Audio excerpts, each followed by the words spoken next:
आशय आपल्याला त्यांच्या कृपेने कळू शकतो.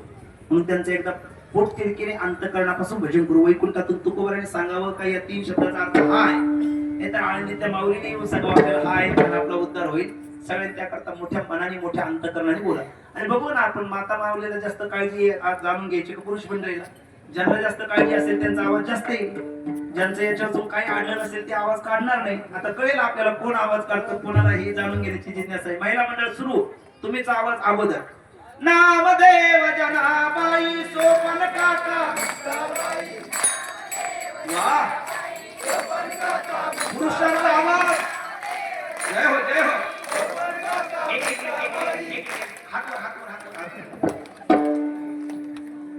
खरं सांगायचं माऊली शपथ खोटं बोलू नका. महिलाचा आवाज जास्त का आपला आवाज जास्त? आता खरं सांगा महिला आपला घरात तरी आवाज निघू देतात नाही. कोणी असेल अगदी महाराज काय त्याचा बापही असला तरी ते म्हणत असतात तुम्हाला ना काही प्रामाणिकपणे कबूल नाही करतो.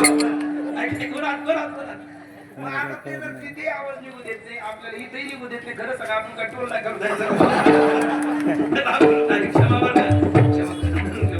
त्यामुळे आता आपण त्यांचा आवाज निघू द्यायचा नाही. मी तुमच्या पक्षाचे माझे लाज राखायचे बरं हात खडा.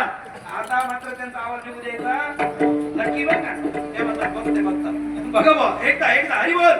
नामदेव सोपन काका